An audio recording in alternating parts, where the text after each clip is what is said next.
Antigone au pays des Noirs. Nous célébrons aujourd'hui la fête des martyrs de l'Ouganda. Il s'agit d'un groupe de 22 martyrs catholiques et 23 anglicans, tués en novembre 1885 et janvier 1887. In odium fidei. In odium fidei.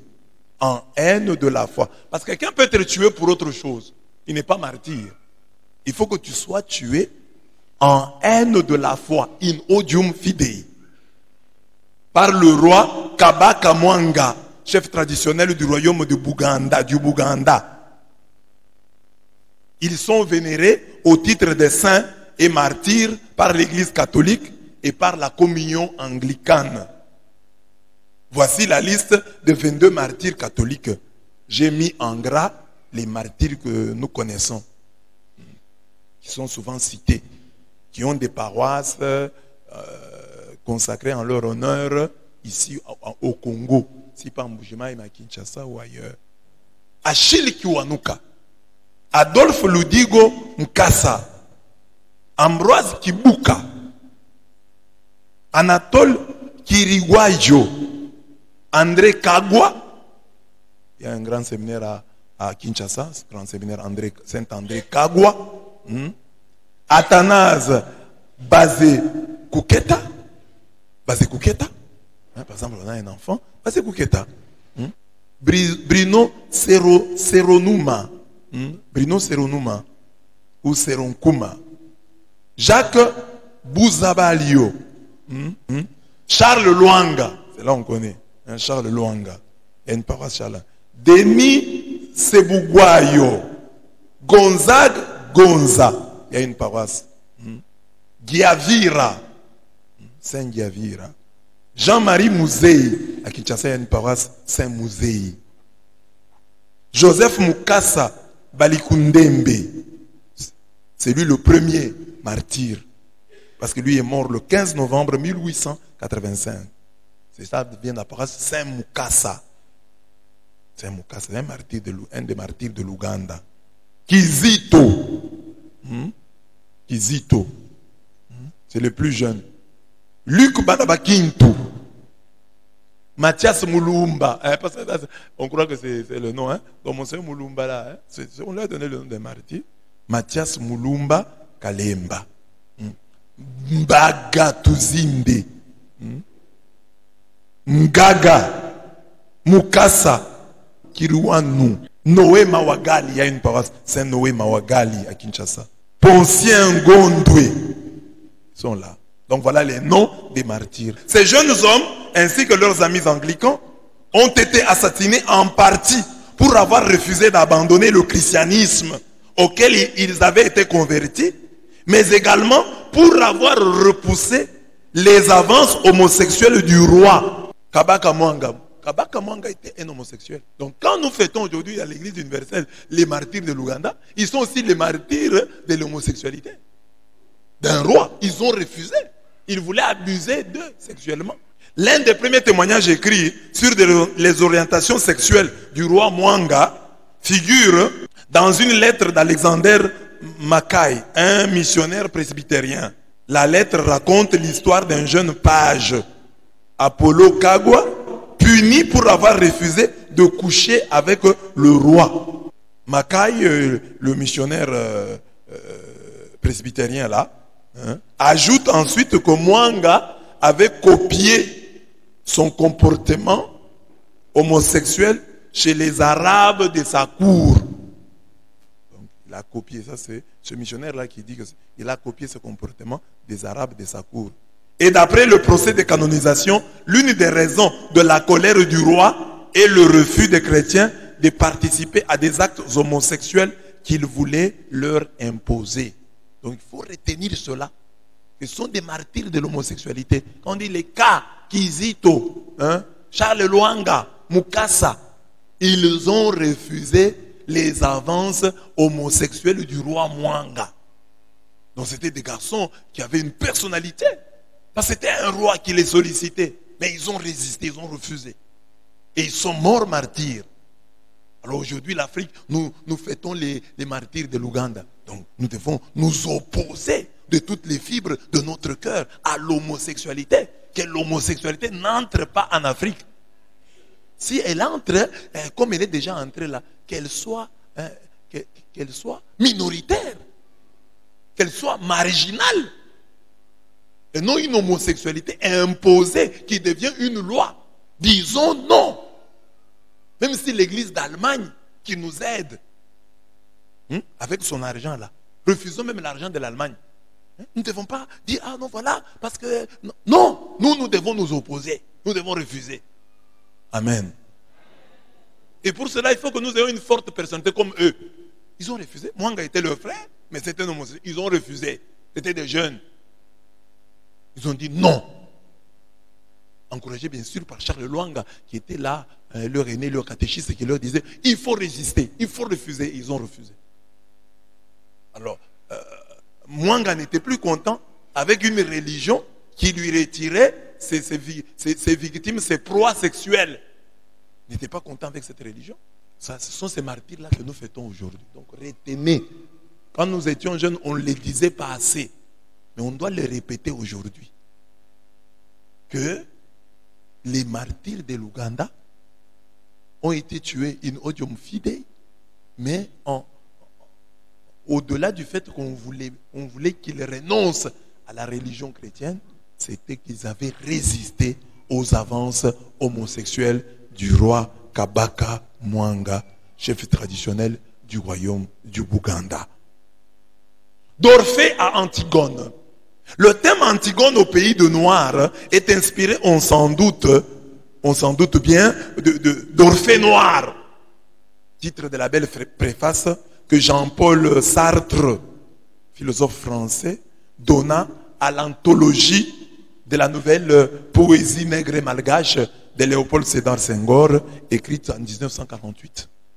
On a demandé à Jean-Paul Sartre de préfacer ce livre de Léopold Sédar Senghor. Léopold Sédar Senghor, qui est un écrivain, un grand écrivain sénégalais.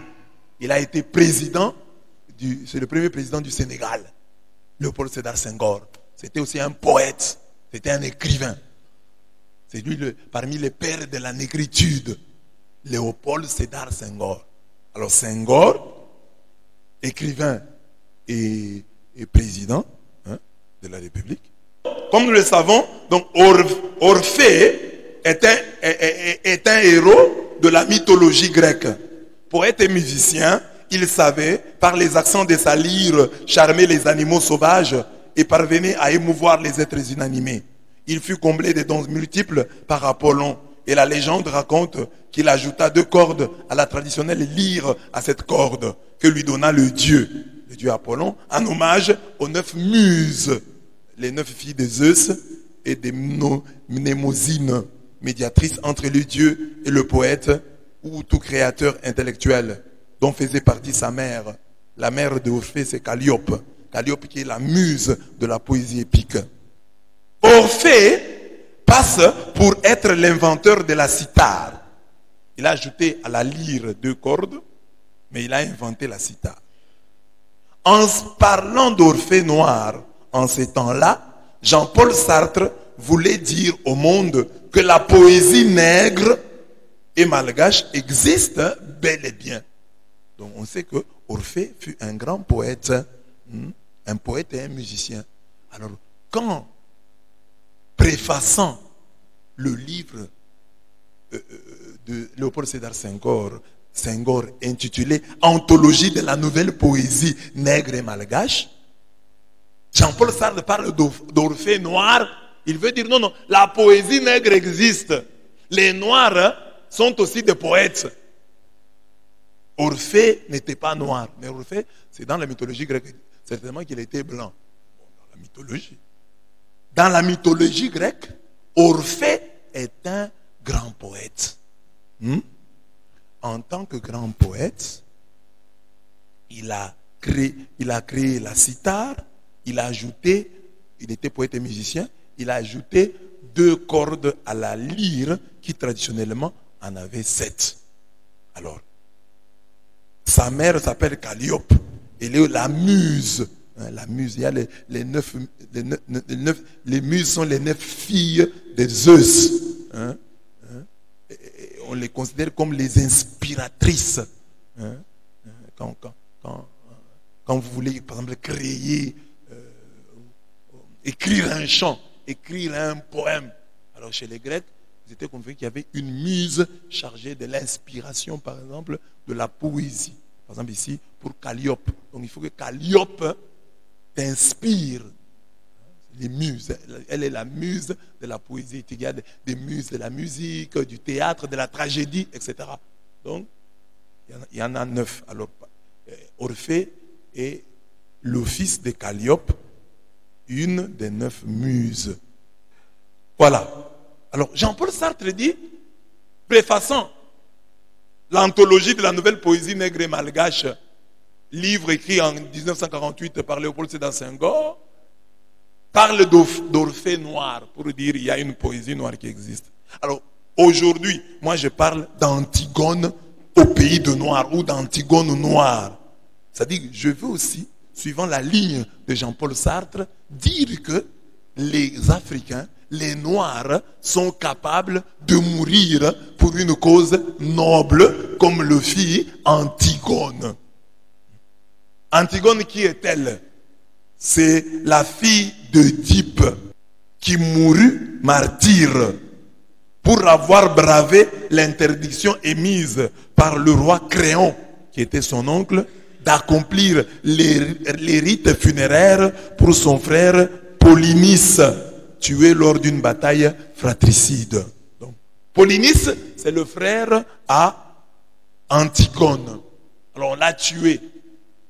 Alors Créon, qui était roi, était son oncle, hein, n'a pas voulu qu'on puisse l'enterrer. Il dit, celui qui va enterrer Polynice, il aura des problèmes avec moi. Il aura mal à partir avec moi. Alors, mais Antigone s'est entêté et a enterré son frère. Et on l'a tué pour ça. Alors, Antigone est devenue donc l'image de celui ou de celle qui meurt pour une raison supérieure, qui est capable de violer une loi inique au prix de sa propre vie.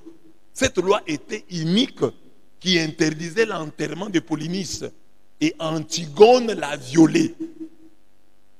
A violé cette loi inique, cette mauvaise loi. Alors elle est devenue donc le prototype de tout ce qui viole les lois iniques au nom des intérêts supérieurs. Hein? Antigone. Alors aujourd'hui, c'est Antigone au pays des Noirs, Orphée noir. Orphée noir, Jean-Paul Sartre, préfaçant Léopold Sédar Senghor, nous dit que les Noirs aussi sont capables d'être, sont des poètes. Il y a une poésie noire. Parce que Orphée, poète et musicien dans la mythologie grecque. Antigone dans la mythologie grecque, martyr, parce que, ayant bravé l'interdiction du roi Créon d'enterrer, d'accomplir les rites funéraires en mémoire de Polynice, frère d'Antigone, tué lors d'une bataille fratricide. 2.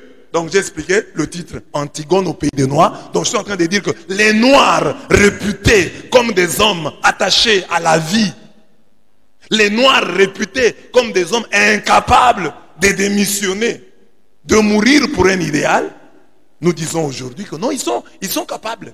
À travers les martyrs de l'Ouganda, les Noirs aussi sont capables de mourir pour une cause noble. Le martyr n'est pas le lot des Blancs, des Asiatiques. C'est aussi le lot des Noirs. Nous avons les martyrs de l'Ouganda, des gens qui sont morts pour un idéal. Alors j'ai dit, avec l'exemple des martyrs de l'Ouganda, nous disons que les Noirs, qu'on ne dise pas que les Noirs sont incapables de mourir pour un idéal. Ils sont capables de martyr. Les Noirs aussi peuvent mourir pour une cause noble. Et continuons à le prouver. Aujourd'hui, nous nous plaignons, oh les Blancs nous dominent, oh les Français volent notre argent, et la France-Afrique, et les Belges, et nos minerais. Mais, est-ce que nous faisons respecter? Est-ce que nous sommes capables de mourir pour notre Afrique? Nous sommes capables de mourir pour notre coltan. Sommes-nous capables de mourir pour nos terres? Amen. Voilà. Martyr d'Israël, martyr de l'Ouganda. La première lecture de ce jour parle du martyr. Quand on met martyr avec eux, c'est le fait d'être tué pour une cause. Ça, c'est le martyr. Mais un martyr, la personne, c'est sans eux, si c'est masculin. C'est avec eux, si c'est féminin. Anuarite, martyr. Vierge et martyr, féminin.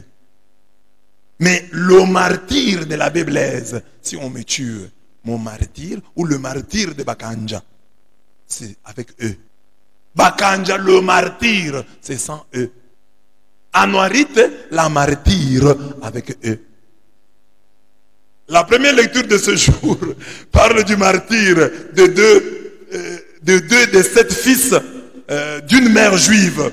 Ce sont des martyrs de l'interdiction vétérotestamentaire de consommer la viande de porc. Deutéronome 14, 8. Dans l'Ancien Testament, il était interdit aux Juifs de consommer la viande de porc. Et ces gens sont morts parce qu'ils refusèrent d'enfreindre cette loi reçue de leurs ancêtres. Ils ont refusé. La première lecture là, ils sont des martyrs parce qu'ils refusent de manger la viande de porc. En effet, depuis 333, les rois grecs se succèdent en Palestine. Antiochus IV Épiphane entreprend d'imposer aux habitants la culture grecque. Il voulait leur imposer la culture grecque. C'est ainsi que 7 frères, rebelles aux ordres du roi, sont arrêtés avec leur mère. Le roi veut les contraindre à manger de la viande de porc interdite par la loi juive. Ils refusent. Et on va les tuer pour ça. Donc, ils sont martyrs, dirions-nous, pour si peu. Pour un interdit alimentaire. Ils acceptent le sacrifice suprême. Un interdit alimentaire. Regardez là. Hein? Donc, un interdit alimentaire. C'est du menu fretin. Mais c'est pour ça qu'ils sont morts. Pour avoir refusé d'enfreindre un interdit alimentaire. Ne mange pas le porc. La viande de porc, tu ne manges pas. On va te tuer. Mange seulement, il n'y a pas de problème. C'est pas quand même... Hein? Nous avons des problèmes pour respecter des lois qui sont quand même essentielles. Parce qu'un homme, par exemple, qui se me conduit, hein, il peut amener un enfant bâtard dans la famille. C'est pas bien quand même. Amen. Alors, j'ai pris ici les fils. Comment ils meurent. Donc, le premier fils, le porte-parole. Devant le roi Antiochus, le premier fils, se faisant le porte-parole de ses frères, dit à ses dictateurs: que vas-tu demander et apprendre? Que vas-tu demander à apprendre de nous? Nous sommes prêts à mourir plutôt que de transgresser les lois de nos pères. Voilà un peuple. Les lois de nos pères, nos traditions. C'est vrai que dans nos traditions aujourd'hui, éclairées par la lumière chrétienne, nous voyons ce qu'il y a de mauvais dans nos traditions et ce qu'il y a de bon. Mais il y a de bonnes choses dans nos traditions. Nous ne tenons pas mordicus à cela. Qu'est-ce que nos ancêtres faisaient pour la dot dans l'ancien temps? Et que faisons-nous aujourd'hui? Qui respecte encore la loi ancestrale sur la dot? Nous avons abandonné ce que nos ancêtres avaient dit. Nous commençons à demander les ordinateurs. Nous commençons à demander des ordinateurs. Et quoi encore? Des téléphones avec 4 SIM. Dot. Il y a les basongues qui sont ici. Il y a des basongues. Il y a des basongues ici. Chez les basongues, on ne demandait pas beaucoup de choses. Le sel, l'huile. Mais aujourd'hui, on commence aussi à demander l'argent. Le roi devenu furieux fit mettre sur le feu de poêles et des chaudrons. Dès qu'ils furent brûlants, il ordonna de couper la langue de celui qui avait parlé, qui avait été leur porte-parole. Il dit, comme celui-ci, c'est lui le porte-parole, coupez-lui la langue. On a coupé la langue et on l'a jeté sous la poêle. Hein? Donc, de lui enlever la peau de la tête et de lui trancher. Donc on ne te tue pas. On t'enlève d'abord la peau de la tête. Tu es vivant. On a coupé la langue, on a tranché, on a enlevé la peau de la tête, on t'a tranché les extrémités sous les yeux on lui a tranché les extrémités sous les yeux de ses frères et de sa mère. Lorsqu'il fut complètement mutilé, il commanda de l'approcher du brasier, respirant encore, et de le faire passer à la poêle. Tandis que la vapeur se répandait autour de la poêle, les autres frères, avec leur mère, s'exhortaient mutuellement à mourir courageusement. Ils disaient, le Seigneur Dieu voit, et en vérité, il a compassion de nous. Comme Moïse l'a annoncé par le cantique qui proteste ouvertement en ces termes, et il aura pitié de ses serviteurs. 2 Maccabées 7, 2 à 6. Le livre des Maccabées, c'est là qui est appelé aussi le livre des martyrs d'Israël. On ne t'étonne pas quand tu vois dans la liturgie, on dit les livres des martyrs d'Israël, c'est le livre des Maccabées. 3 choses frappent dans ce passage. Le courage du fils, la cruauté d'Antiochus, la force d'âme de la mère et de ses 6 fils. C'est le fils qui attaque le roi. Ce dernier riposte avec une cruauté sans nom. La méchanceté du roi ne fait pas douter la mère et ses fils qui continuent à croire au secours de l'Éternel. Voilà le courage dans la mort. Le garçon qui meurt est courageux, ses frères qui sont encore vivants sont courageux, et sa mère l'encourage, elle est aussi courageuse. Parce que les mamans d'aujourd'hui, quand leurs enfants veulent mourir martyrs, disent, mon enfant, mange seulement et vis. Mais si une maman dit, meurs mon enfant, il n'y a pas de problème. Dieu est là. Le deuxième fils, l'hébreu. Lorsque le premier eut quitté la vie de cette manière, on amena le second pour le supplice. Après lui avoir arraché la peau de la tête avec les cheveux, on lui demandait, veux-tu manger du porc avant que ton corps soit torturé membre par membre? Il répondit dans la langue de ses pères, non. C'est pourquoi lui aussi fut à son tour soumis au tourment. Au moment de rendre le dernier soupir, il dit ceci, scélérat que tu es, tu nous as exclus de cette vie présente, mais le roi du monde nous ressuscitera pour une vie éternelle, nous qui mourrons pour ses lois. 2 Maccabées 7, 7 à 9. Le deuxième fils dit non au roi dans la langue de ses pères et affirme que ceux qui meurent pour les lois divines, la résurrection et la vie éternelle les attendent. D'abord, il parle dans la langue de ses pères. D'abord, il connaissait sa langue. Tu es congolais. Connais la langue de tes pères. Et c'est important. Dieu t'a créé de tels peuples, de tes tribus. Tu dois connaître ta langue. Aujourd'hui, les gens trouvent que c'est un luxe ignorer sa langue. C'est ça qui montre, c'est un des signes de civilisation, l'ignorance de sa langue. Connais ta langue. Et n'aie pas honte de parler ta langue. Et c'est là que nous autres, les Balouba, nous complexons les autres. Parce que les Balouba n'ont pas honte de parler leur langue. Des vrais. Il y a aussi des peuples au Congo qui parlent leur langue, qui n'ont pas honte. Les tétés là, ils vont parler leur langue, ils n'ont pas honte. Mais il y a des peuples là, vous allez trouver quelqu'un, vous le connaissez, il connaît votre tribu, mais vous ne connaissez pas sa tribu, parce qu'il n'a jamais parlé dans sa langue. Je disais à quelqu'un là qui critiquait là, j'ai dit, toi on se connaît depuis des années, hein? Toi tu sais que je suis Moulouba, mais moi je ne sais pas ta tribu, je ne connais même pas ta province. Mais toi tu sais que moi je suis du Kasaï. Mais toi, moi je ne sais pas. Parce que tu ne le dis pas. Tu ne le montres pas. Tu le caches. Si Dieu t'a choisi, t'a créé, tu es dans telle tribu, c'est que c'est un plan de Dieu. Tu dois être fier d'être de ce peuple-là, de cette tribu-là. Parce que c'est Dieu qui t'a mis là-bas. Ne te cache pas. Ne change pas ton nom. N'arrange pas ton nom. Dis, je suis de tel coin. Le troisième fils, l'impassible. Après lui, on châtia le troisième. Il présenta aussitôt sa langue, comme on le lui demandait, et tendit ses mains avec intrépidité. Il déclara courageusement, c'est du ciel que je tiens ses membres, mais à cause de ses lois, je les méprise, et c'est de lui que j'espère les recouvrer de nouveau. Le roi lui-même et son escorte furent frappés du courage de ce jeune homme qui comptait les souffrances pour rien. 2 Maccabées 7, 10 à 12. Le courage de ce troisième fils est remarqué par le roi et ses acolytes. Qu'est-ce que nos bourreaux pensent de nous? Ceux qui nous font souffrir là. Est-ce qu'ils peuvent aussi dire non, cette femme est courageuse? Tu peux avoir un mari qui te fait souffrir pour ta foi.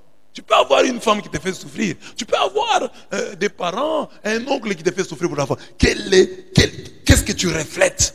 Ici, le roi et ses acolytes voient que non, ces gens, cet homme, cet garçon est courageux. Le quatrième fils, l'eschatologue. Une fois les troisième morts, ont soumis le quatrième au même tourment et torture. Sur le point d'expirer, il s'exprima de la sorte: mieux vaut mourir de la main des hommes en tenant de Dieu l'espoir d'être ressuscité par lui. Car pour toi, il n'y aura pas de résurrection à la vie. 2 Maccabées 7, 13 à 14. Ces paroles annoncent Jean 5, 28 à 29. N'en soyez pas étonnés, car il vient l'heure où tous ceux qui sont dans les tombeaux entendront sa voix et sortiront. Ceux qui auront fait le bien pour une résurrection de vie, ceux qui auront fait le mal pour une résurrection des jugements. Lorsqu'un homme croit à la vie éternelle, il relativise cette vie-ci. Il parle comme Paul. Pour moi, certes, la vie c'est le Christ et mourir représente un gain. Philippiens 1, 21. Nous sommes donc pleins de hardiesse, pleins de courage et préférons quitter ce corps pour aller demeurer auprès du Seigneur. 2 Corinthiens 5, 8. Tous les Africains, et particulièrement les Bantous, devraient apprendre de cette école des martyrs d'Israël que mieux vaut mourir debout que vivre en rampant. Mieux vaut mourir debout que vivre en rampant. Ces Juifs sont morts pour rester fidèles à leurs interdits alimentaires. Les Ougandais sont morts au nom de leur foi chrétienne pour ne pas s'essuyer en pratiquant l'homosexualité. Ne crachons pas sur la mémoire des martyrs de l'Ouganda en nous montrant trop large envers l'homosexualité. L'homosexualité reste un péché, et un péché contre nature. On doit le dire. C'est un péché, un acte intrinsèquement mauvais. On doit le dire.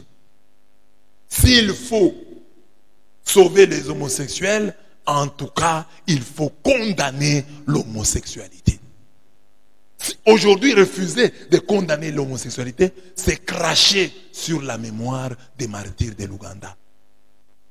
Parce que si nous enlevons même, si aujourd'hui nous disons l'homosexualité n'est plus un péché, continuerons à fêter les martyrs de l'Ouganda. Ils sont martyrs parce qu'ils ont, au nom de leur foi, ils ont résisté aux avances homosexuelles du roi Mwanga. Ne crachons pas sur leur mémoire. Ces gens ne sont pas morts pour rien. Nous devons mourir pour défendre nos droits. Nous devons mourir pour défendre les droits des plus pauvres. Nous devons mourir pour défendre notre pays. Nous devons mourir pour défendre notre dignité. Il faut avoir une raison pour laquelle mourir. Même si aujourd'hui, tu n'auras pas la grâce du martyr. Parce que le cercle des martyrs est un cercle très fermé. Dieu n'y fait pas entrer n'importe qui. C'est une grâce, mourir martyr. Mourir pour la foi. Mourir comme Jésus, c'est une grâce. Mais nous pouvons vivre comme Jésus. Nous pouvons résister comme Jésus. Et ça, c'est dans le quotidien de notre vie. Pour la foi, tu es capable aussi de mourir pour ta foi. Le grain doit mourir.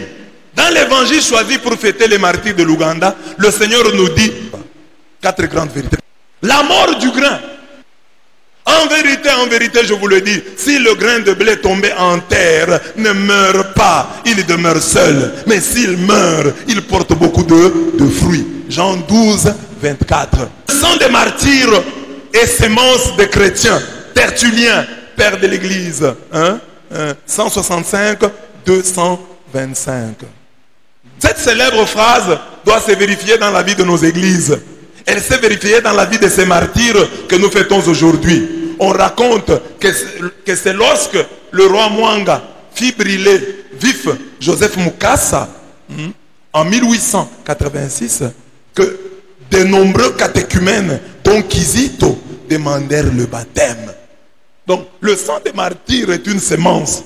Quand il y a des gens qui se sacrifient pour la foi, cela porte du fruit. C'est comme aujourd'hui. Tous vos sacrifices là que vous faites, vous ne savez pas à qui ça va profiter. J'entends aujourd'hui des gens dire, oh les blancs, est-ce qu'eux prient comme nous? Mais ils sont bien. Je pose la question, toi tu connais les sacrifices de leurs parents, de leurs ancêtres? Tu sais ce que les blancs ont déjà fait pour Dieu? Va en Europe, tu vas voir le nombre d'églises. La grandeur, la beauté des églises. Tu vois comment ces gens, leurs parents, croyaient en Dieu.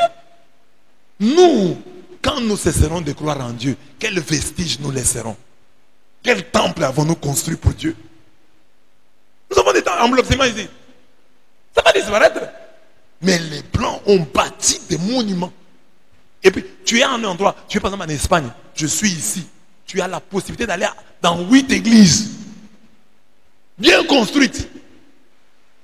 Nous avons, il faut compter du bout de doigt, des gens comme le Fouet Ouani, qui a construit en Côte d'Ivoire, qui a laissé des traces de son christianisme. Mais nous avons aussi des chrétiens qui ont de l'argent. Dans un village où j'allais dire la messe en Espagne, on m'a dit, cette chapelle a été construite par un monsieur qui a fait l'Amérique. Pour remercier Dieu, comment il est rentré sain et sauf, il a bâti cette église. Nous avons des Africains ici, à même de bâtir des églises pour rendre grâce à Dieu. Vous pouvez faire ça. Donc leurs ancêtres sont sacrifiés pour Dieu. Et vous savez, il y a des Blancs qui ont vécu, mené toute leur vie où, à partir du moment où ils ont cru en Dieu, ils ont mené une grande partie de leur vie sur des arbres. Quelqu'un qui vivait dans un arbre. Il y a eu des moines qui, comme effort, voulaient vivre sans sommeil. Les moines sans sommeil. Je vais vivre sans dormir. Amen. Il y a eu des moines qui ont vécu avec des silices autour des reins ici. Donc, même ici à la paroisse, les petits sacrifices que nous endurons là, que nous offrons à Dieu, mais bien aimé, ça va porter du fruit dans ta vie, dans la vie de ta famille, dans la vie de l'église ici à Mbuji-Mayi. Déjà aujourd'hui, ça porte du fruit. Il y a des paroisses qui nous imitent. Les martyrs de l'Ouganda portent des fruits chaque fois qu'à leur suite, dans les petites comme dans les grandes choses, nous mourrons même à petit feu pour notre foi, pour nos valeurs, pour nos engagements, notre culture, notre identité. Nous avons aussi une culture, nous avons une identité, nous avons une foi, nous avons une identité à défendre. Alors, être comme les martyrs de l'Ouganda, Antigone au pays de Noirs aujourd'hui, c'est savoir mourir chaque jour pour votre identité, pour votre foi, pour votre engagement. Il pleut, je dois aller. J'ai faim, mais je dois faire. Je suis fatigué, mais je dois m'efforcer. Je dois m'améliorer. La loi anti-homosexualité en Ouganda du député David Bahati est passée par le Parlement le 20 décembre 2013 avec la proposition des peines de mort diminuées au profit de la prison à vie. Donc on a proposé, le député là, David Bahati, il a dit, homosexuel, on t'attrape, on te tue. Quand la loi est arrivée au Parlement, on a dit non, non, pas tuer, au moins prison à vie. Elle a été promulguée par le président Yoweri Museveni, président ougandais. Mais elle a été invalidée par la Cour constitutionnelle. Même si elle a été invalidée par la Cour constitutionnelle, on peut y lire le désir de ne pas cracher sur la mémoire de ces Antigones noirs qui font la fierté de l'Afrique. Donc présentons les martyrs de l'Ouganda. Parlons des martyrs de l'Ouganda. Quand les Blancs nous présentent les modèles homosexuels, présentons-leur les martyrs de l'Ouganda. C'est pourquoi aujourd'hui, avoir des enfants comme Kiwanuka, on devrait avoir même chez les Blancs, un Blanc qui donne à son fils le nom de Kiwanuka. On demande, mais pourquoi tu as donné ça? Parce qu'en Afrique, il y a eu des martyrs, des Ougandais, qui ont résisté à un roi noir qui était homosexuel. Il faut qu'aujourd'hui, les martyrs de l'Ouganda devraient être les martyrs de toute l'Église. Parce qu'aujourd'hui, c'est ça. Nous avons besoin des Antigones. Kiwanuka. Donc, tout chrétien devrait avoir dans sa maison une photo des martyrs de l'Ouganda. Nous devions en parler le plus souvent. Kizito, Bangatuzinde. On doit les mettre en vedette. Faire du bruit autour d'eux. Ils sont plus qu'actuels. Les martyrs de l'Ouganda. Quand quelqu'un vient nous parler des homosexuels, alors qu'allons-nous faire des martyrs de l'Ouganda? Donc ce que j'ai dit ici, j'ai dit, si Nous ne pouvons pas éradiquer l'homosexualité dans le monde. Luttons au moins pour qu'en Afrique noire, elle ne soit jamais légalisée. Et nous distinguons les homosexuels de l'homosexualité.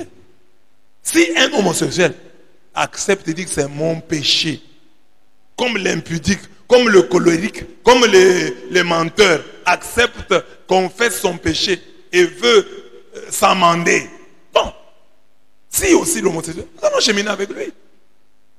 Mais s'il veut maintenant ériger son homosexualité en vertu, non. Ça que nous refusons. Ça nous refusons. Tu peux être faible, tu dis, ah, j'ai cette faiblesse. On prie pour toi, on demande ta délivrance, comme on demande la délivrance pour les voleurs, pour les menteurs, pour les... C'est la même chose. Mais toi, tu viens, tu es homosexuel, tu veux nous imposer ton homosexualité. Non.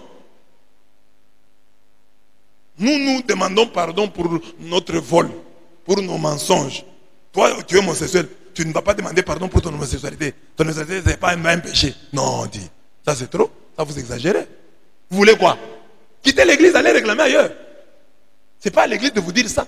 Quittez l'église. Il est encore grand temps. Qui perd, gagne. Qui aime sa vie, la perd. Et qui est sa vie en ce monde, la conservera en vie éternelle. Jean 12, 25. On entre dans le monde des martyrs lorsqu'on commence à jouer au qui perd, gagne. Lorsqu'on se convainc qu'un désavantage apparent procure un avantage réel.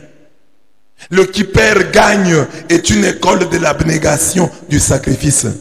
Si ces Ougandais, sans grande formation chrétienne, allèrent jusqu'au sacrifice suprême de leur vie, nous pouvons commencer par le sacrifice de notre temps et de notre argent.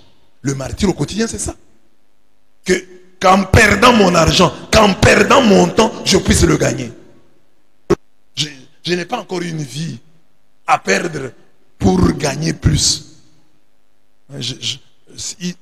Dieu ne m'a pas encore donné cette opportunité d'offrir ma vie. Mais au moins, j'ai l'opportunité d'offrir mon argent, l'opportunité d'offrir mon temps. Si tu n'as pas l'argent, offre le temps. Si tu as l'argent et le temps, offre les deux à Dieu. Commence par là. C'est ça le martyr aujourd'hui. Dieu ne te demande pas d'abord ta vie. Dieu te demande ton temps. Dieu te demande ton argent, si tu en as. Même le peu que tu as là.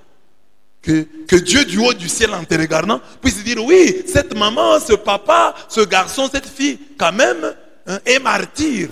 En sacrifiant son argent, il aide les pauvres. Il soutient l'église. Si quelqu'un me sert, qu'il me suive. Et où je suis, là aussi sera mon serviteur. Si quelqu'un me sert, mon Père l'honorera. Le fait de mourir pour une cause ne fait pas ipso facto de nous des martyrs. Les terroristes islamistes sont des martyrs haineux, des martyrs qui martyrisent, des martyrs qui tuent les autres. Le Seigneur veut que nous soyons des martyrs, des témoins de Dieu, qui comme Jésus meurent après avoir servi Dieu, après avoir servi les hommes. Le martyr n'est pas un acte ponctuel, isolé. Le martyr est le couronnement d'une vie de service envers Dieu et le prochain. Le martyr est le suprême sacrifice qui vient couronner notre sens de service. Le Seigneur cherche des martyrs qui, après l'avoir suivi, meurent en chantant, en priant et en pardonnant à leur bourreau. Père, pardonne-leur car ils ne savent pas ce qu'ils font. Le martyr dont le cœur est rempli de haine est un suicidaire. Voilà pourquoi Paul peut écrire, quand je distribuerai tous mes biens en aumône, quand je livrerai mon corps aux flammes, si je n'ai pas la charité, cela ne me sert de rien. 1 Corinthiens 13, 3. Mais qui sert Jésus comme lui a servi son Père, vivra cette belle promesse. Au jour que je prépare, dit Yahweh Sabaoth, ils seront miens d'une façon spéciale. Je les récompenserai. Comme un homme fait pour son fils, qui le sert bien. Alors vous verrez la différence entre les justes et les méchants, entre celui qui sert Dieu et celui qui ne le sert pas. Malachie 3, 17 à 18. Mais bien aimé, c'est ça. Aujourd'hui, avant le sacrifice, le service. Avant le sacrifice, le service. Quand on te confie une responsabilité, fais-le de la plus belle des manières. De la plus belle des manières. On m'a donné une responsabilité. Je vais bien le faire. Au point que celui qui va te remplacer ait du fil à retordre. Qu'on ait du mal à te remplacer. Tout le monde est remplaçable, bien entendu. Mais que celui qui va te remplacer ait du mal à le faire. Fais-le bien. De tout ton cœur. Comme si c'était pour toi. C'est ce qu'on raconte. Hein? On dit un monsieur a un architecte qui travaillait pour lui. Et l'architecte veut aller en retraite. Et le monsieur, le patron lui dit, comme dernier ouvrage, je te demande de construire une maison de 4 chambres, 2 salons, une belle maison. Le monsieur est fâché. Moi, je vais en retraite. Je lui ai dit que je vais déjà en retraite. Il me demande de construire comme ça. Il va voir ce que je vais faire. Alors, il a construit une mauvaise maison. Là où il devait mettre un béton beaucoup plus fort, il a mis des bétons faibles. Là où il devait bien fignoler les pavements, il n'a pas bien fait. Au bout d'un temps, la maison avait des fissures. Avant même qu'il termine l'ouvrage, la maison avait déjà des fissures. Alors le patron lui dit, le jour où il a terminé, il dit, j'ai terminé. Le patron lui dit, c'est ta maison, c'est ton cadeau que je t'avais préparé pour la fin de tes services. Maintenant, tu as mal construit. Il a mal construit, pourquoi? Parce qu'il croyait que ce n'était pas pour lui, c'était pour quelqu'un d'autre. Mais s'il avait su que cette maison-là était pour lui, il la construirait bien, il la construirait mieux. C'est ça que Dieu dit. Quand tu fais un travail, fais-le en te disant, c'est mon propre travail, c'est ma propre maison. C'est la maison que j'habiterai. Tu habiteras la maison que tu auras toi-même construite. C'est la maison que tu construis là, que tu habiteras. Alors, construis-la de la plus belle des manières, parce que c'est ta propre maison. Ne fais pas comme si c'était la maison de quelqu'un, c'est ta maison. 4e et dernier point, besoin de martyrs de l'unité. L'Ouganda, d'où viennent les martyrs que nous fêtons en ce jour, est le pays des Adef Nalou, qui tuent, massacrent et violent à l'est de notre pays. Au point que c'est difficile, hein, parfois, de fêter les martyrs de l'Ouganda. Les Ougandais là qui nous attaquent. Il est juste bon de condamner ces étrangers qui nous tuent. Mais il est aussi impérieux de condamner les nôtres qui sont leurs complices et qui nous tuent. Donc, les Adef Nalou, rebelles ougandais, entrent chez nous et tuent les nôtres. Mais avec la complicité des nôtres. Et nous-mêmes là, entre nous, nous nous entretuons. Il est juste bon de condamner ces étrangers qui violent, tuent chez nous. Mais il est aussi impérieux de condamner les nôtres, qui non seulement sont les complices, mais qui s'entretuent. Nous nous entretuons. Lorsqu'il y a des conflits entre provinces ou dans des provinces, on tue les non-originaires. Mais nous sommes tous des Congolais. Les 100% Congolais, les Congolais de père et de mère, s'aiment-ils? Sont-ils vraiment unis? Ont-ils le sens d'appartenance à une nation? Avons-nous le sens d'appartenance à une seule nation? Nous sommes une nation. Nous sommes des Congolais. Servent-ils les intérêts de leur nation? Construisent-ils leur nation? Respectent-ils la chose publique? Plus que les infiltrés. Parce que nous avons des gens aujourd'hui, on parle, oh les infiltrés, oh les étrangers, les Congolais, les demi-Dakar. Hein? Bon, voilà. Il y en a, ça existe. Mais est-ce que nous, les Congolais, nous nous aimons notre nation? Est-ce qu'il y a détournement d'argent? Il n'y a que les infiltrés qui volent. Ou nous aussi, les Congolais, nous sommes des grands voleurs. Mais où est l'amour du Congo? C'est un problème.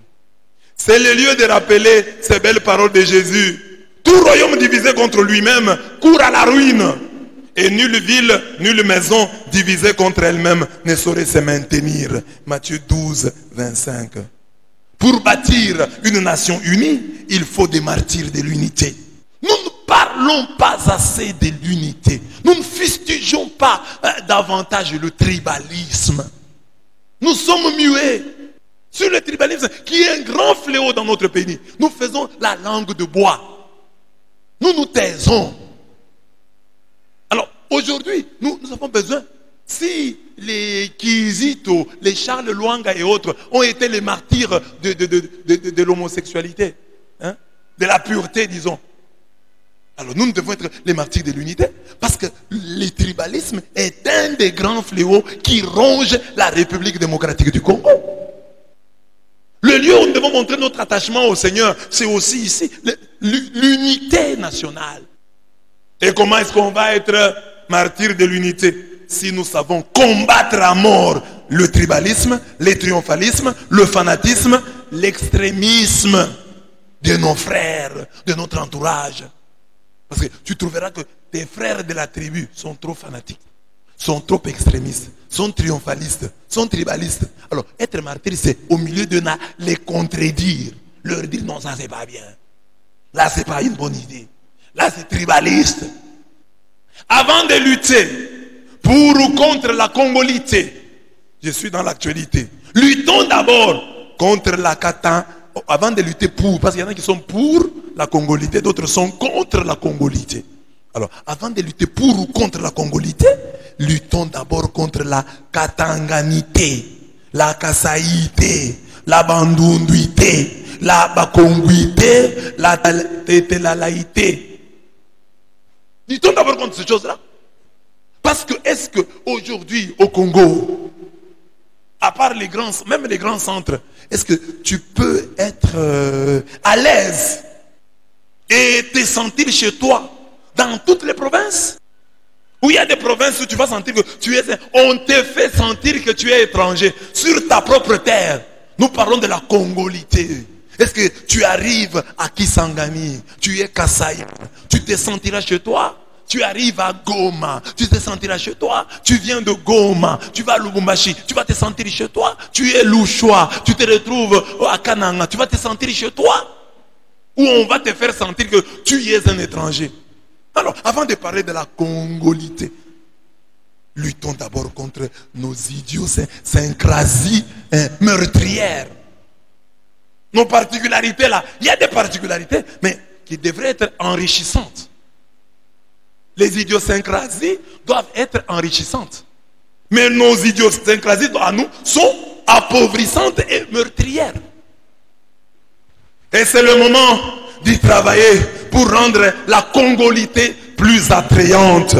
Pour cela, nous avons besoin d'avoir partout des chrétiens congolais qui, à leur risque et péril, vont à contre-courant du tribalisme de leurs frères. Être martyr aujourd'hui, c'est ça. Que tu ailles à contre-courant du tribalisme de tes frères. Quand tu te retrouves dans un groupe de Baluba qui injurie les Bakongo, les Baswahili, entre guillemets, toi sois le Moulouba qui dit non, ça c'est pas bien. Vous allez détruire la nation avec ça. C'est mon point de vue aujourd'hui sur les débats, dans le débat pour ou contre la congolité. J'ai dit oui, c'est bien. Une nation doit se protéger. Nous devons avoir à des postes clés comme la présidence, la primature, ministre de la Défense, ministre de l'Intérieur, des Affaires étrangères, avoir des Congolais, des pères et des mères. Je suis totalement d'accord. Mais je pose une question. Est-ce le moment? Est-ce le moment aujourd'hui? Est-ce le moment aujourd'hui? Est-ce le moment? Nous avons un Congolais, des pères et des mères à la tête du pays. Prions pour qu'il réussisse. Prions pour qu'il fasse mieux que les étrangers, entre guillemets, qui nous ont dirigés jusque-là. Comme ça, nous convaincrons les Congolais avec un discours. Vous voyez quand un Congolais de père et de mère a dirigé, comment le pays a marché. Quand même, il y a eu ceci, il y a eu cela, il y a eu des difficultés, mais on a vu que la volonté de changer était là, parce que lui, il est des pères et des mères congolais. Le président Félix a plusieurs fronts sur lesquels il faut se battre. Congolais. Que le Congolais des pères et des mères réussissent. C'est ça notre prière et nos efforts. Concentrons-nous d'abord sur ça. Réussissons. Organisons les élections et battons les Congolais, les mi-Congolais ou les faux Congolais. C'est pas compliqué. On peut le faire. Donc, nous avons plusieurs fronts. Le président et son gouvernement, disons comme ça, ils ont déjà beaucoup de fronts sur lesquels ils doivent se battre. Faisons l'économie de certains fronts et avançons pour aller de l'avant. Et aujourd'hui, nous avons besoin, dans toutes les tribus, dans tous les partis politiques, partout où nous avons besoin des Congolais modérés. Ce sont les Congolais modérés. Dans votre parti politique, il y a une position, sois modéré.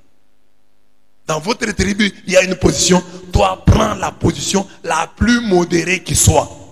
Ce sont les modérés, c'est dans la modération qu'il y aura la fédération. Ce sont les modérés qui seront fédérateurs, unificateurs. Ce n'est pas dans les extrémismes, dans les triomphalismes que nous allons réussir.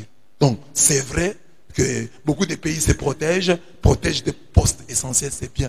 Mais c'est le moment aujourd'hui, avec les défis que nous avons à relever.